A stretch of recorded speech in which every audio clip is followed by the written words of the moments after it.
my stomach in a minute, but that's how strong my stomach is. Even with the surgery, I still have a 6-pack. Side note. All right, so cognitive activities. Here's what we're getting ready to get into. So, what are cognitive activities, Dr. Donna? I'm glad you asked. So, cognitive activities are mentally, yes, and I used to, oh, okay, side note. So, with the flutter kicks, Regina, because you know, in the military, you have to keep your head up and your hands flat. And I would count slow because I would do 4 counts. So, 4 counts for anybody who's not been in the military means it's 1. So, I would go 1, 2, 3, 1, 1, 2, 3, 1, and that would be 2. So they hated it. They literally hated it. They'd be like, come on, LT, stop. Oh, neck muscles coming all out and everything. I'm like, I told y'all, you gonna work us out or I'm gonna work you out. Which one you want? So, and then needless to say, afterwards, we'd have several weeks of not needing to do that again. Experience is the best teacher, but that was from 13 months of training privates. Okay. Cognitive activities are mentally stimulating activities that engage the brain. So cognitive activities are mentally stimulating activities that engage the brain. So examples are learning, problem solving, and decision making. So how you do anything is how you do everything, as I mentioned yesterday. So in order to strengthen your mind, you need to do cognitive activities. And those activities are learning, problem solving, and decision making. And when people say, oh, I don't like making decisions, we're at appointments with my daughter, just like you decide, I don't want to make a decision. I don't want to make a decision. That's no bueno. And what that means is that your working memory is not working. And so as a result, you don't want to prioritize. You don't want to sit there and do PEMDAS, order of operations, on how I make these decisions. And then people start making decisions for you. And then you get mad at them for making a decision, but you don't want to increase your decision-making muscles.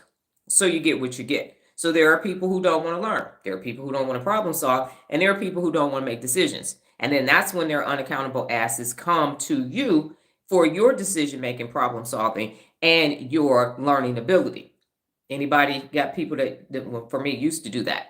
So you over here mentally fit, and then your reward is unaccountable employees, employers, family, friends, and people you don't know, strangers, and everybody coming to you, asking you for information.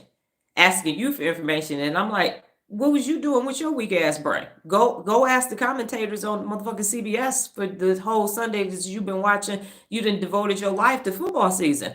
Go ask one of them. Go, you done watch the Real Housewives of everybody.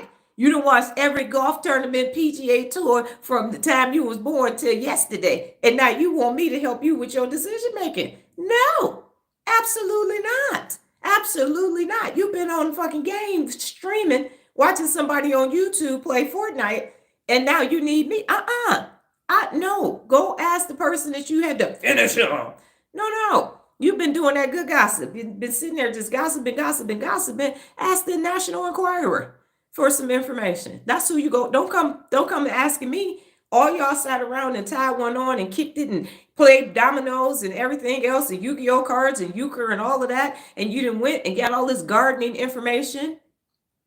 And now you can't solve your day-to-day problems. And I'm not saying there's nothing wrong with having hobbies. That's not what I'm saying. But if you spend all your downtime not learning, not problem solving, and not decision making, and then now you need to problem solve, decision making, learn, that's on you, boo-boo. I'm not the Sahara Library. You're not coming to borrow some information from me only to not return the information back, tell me how it went or nothing else. Absolutely not. If you can fix your brain to do all the TikTok dances. You can do that. You can listen to 75 fucking podcasts a day. Ask the people on the podcast. Go ask the alpha males about it. Go ahead. Go ask the conspiracy theorists what you need to do to solve your problems. That's what you can go do. But you're not about to come ask a personally accountable person. Absolutely not. No. Go ask your people. All of y'all. Y'all all think alike. And now it's time to have a good decision. And can't nobody make a decision about anything. Can't nobody solve simple day-to-day problems because you've been over here watching fucking Duck Dynasty on repeat. Get a duck call. Whack, whack. That's what you can do. Not helping you with that. It's mental. It's cognitive fitness over here. So you can do some cognitive activities in addition to everything else you're doing, or you can see if them activities are going to transfer over to cognitive fitness